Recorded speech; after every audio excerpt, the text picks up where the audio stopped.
What is persistent postural perceptual dizziness, aka triple PD, or some refer to it as 3PD? Let's start by taking a look at this article entitled Persistent Postural Perceptual Dizziness and Episodic Vestibular Disorders, which was just published in October of last year. They state that triple PD is classified as a chronic functional vestibular disorder. It is not a psychiatric or structural condition, even though both can coexist within this disease. This is an important distinction, the first one being that this is not a psychiatric condition. I think this is important to emphasize because so often patients will present to my office with dizziness and after they've seen another provider, and when that provider is unable to truly decipher down what the origin of your dizziness is, or maybe they just aren't an expert in dizziness, they could easily just say, it's just anxiety. Here's a benzo or an SSRI, whatever it is that that provider prefers. Meanwhile, what did they say in that article? They stated that this is not a psychiatric condition, but a psychiatric condition can coexist. We humans are complicated beings that can have more than one thing going on at the same exact time. Who would have thought?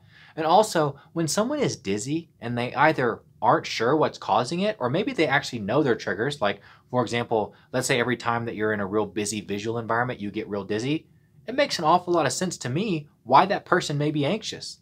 I would probably feel the exact same way in that situation, or at least have anxiety about actually participating in things that would ultimately provoke my dizziness. Now, let's read that definition again. They classified triple PD as a chronic functional vestibular disorder, which is not a psychiatric or structural condition, even though both can coexist within this disease.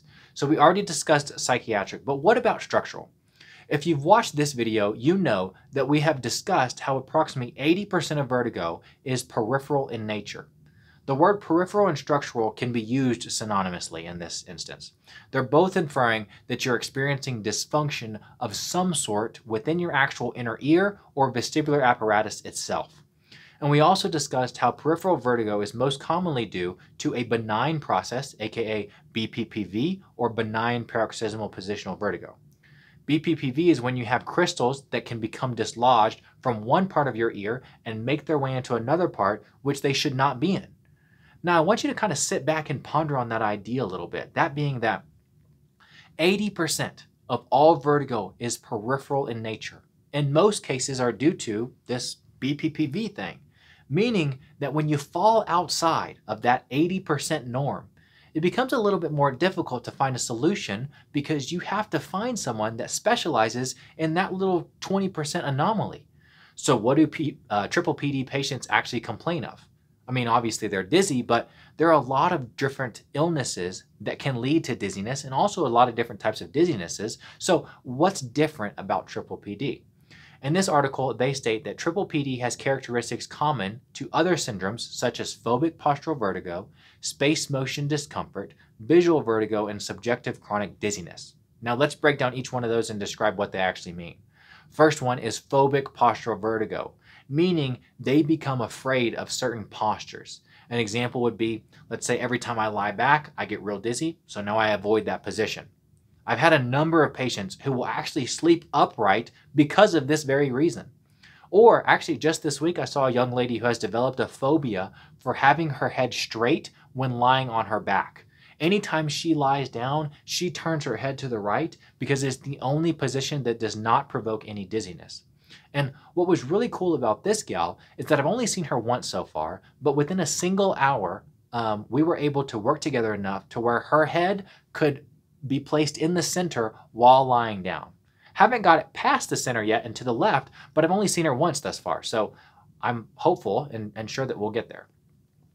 They also stated that triple BD patients complain of spatial motion discomfort and visual vertigo, which kind of go hand in hand. In this article, they state that space motion discomfort is elicited by a multitude of situational stimuli, including moving crowds, supermarkets, repetitive geometric wall patterns, spiral staircases, heights, or vibrating or moving floors. So what exactly is it about these provocative environments that can be triggering for someone with triple PD? Well, it all has to do with our own perception of where we are in space, where we're actually located at in space. This integration involves three systems. The first one being our inner ear or vestibular system. The next one being our proprioceptive / somatosensory system, aka the feedback that you get from all your muscles and joints. And lastly, your visual system. All three of these systems need to be saying the exact same thing. The example that I always use with patients is imagine there are three folks on a job site. And on this job site, each person has their own roles and responsibilities that need to be filled.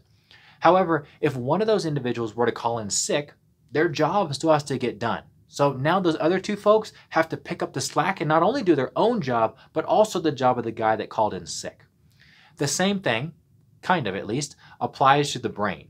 When one of these systems becomes impaired, the other two have to pick up the slack. Now, when it comes to space motion discomfort, it may be related to strategies fixated on vision or somatosensation. And when that does happen, they get fancy names like visual dependence or somatosensory dependence. And then to tie the two together, the visual component of space motion discomfort has also been called visual vertigo. And visual vertigo can be a real doozy.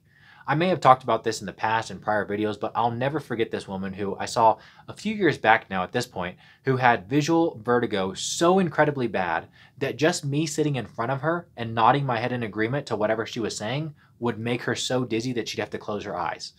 And the last thing that they stated on that definition of triple PD was that these patients often complain of subjective chronic dizziness, which basically just means that you've been dizzy for a while. In fact, they state that triple PD patients present with one or more symptoms of non-spinning vertigo, unsteadiness, or dizziness that arise on most days for 3 months or more. That's where they get the chronic differentiating factor, and can worsen with active or passive movement, upright posture, and exposure to moving or complex visual stimuli. So now, when it comes to actually helping these patients, it becomes my job to be able to conduct a thorough examination and be able to decipher which one of these systems is impaired so that we can then perform targeted rehab for whatever that impairment may be. Because if, let's say, someone has visual vertigo, for example, it may sound counterintuitive, but I wouldn't want to perform visual-based therapies. Now, there are always exceptions to the rule, but in most instances, I wouldn't perform visual-based therapies because that system is already upregulated. The last thing I want to do is drive it even further. Going back to our analogy of the folks on the job site, my goal, or I guess hope would probably be a more appropriate term, my hope is that the sick guy recovers quickly and can get back to performing his responsibilities, and those other two folks can go back to focusing solely on their job.